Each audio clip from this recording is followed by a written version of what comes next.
Amerika ng utang, Pilipinas ng utang, lahat ng bansa halos ng utang, kung saan para mabuhay lang ang mga pasyente ng COVID-19. 17.8 billion ang inutang po ng lungsod ng Maynila. Wala pong ginamit dyan for COVID purposes.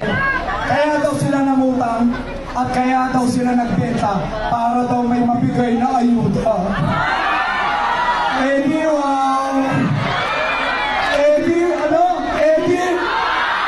Natanggap nyo ba yun? Naramdaman nyo ba? Yun daw yung dahilan, kayo palang dahilan.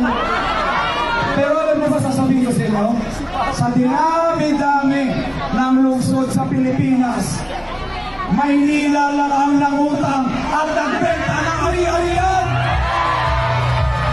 Alam niyo ba yung Quezon City? Walang inutang, walang binenta. Alam niyo ba yung Makati? Walang inutang, walang binenta. Alam niyo ba sila Mayor Vico Soto sa Pasig? Walang inutang, walang binenta. Kasi matatalino sila.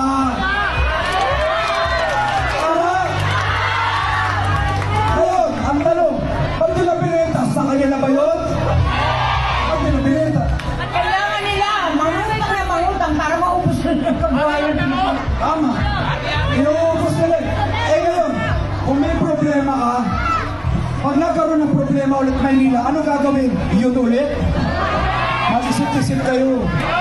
Pag naubos ang ari-arian natin at binaon tayo sa utang, sino magbabayad? Sila ba? Sino? Taong bayan, kaya matuto na tayo. Huwag na tayo magpapauto. Yun lang ho ang pakiusap ko. Maging matalino na ho tayo. Sino ba yung may konting kaalaman? Hindi lang puro utang at pagbenta. Pag-aralan nyo, ha? Hindi ko kayo pipilitin. Alamin nyo anong mga nagawa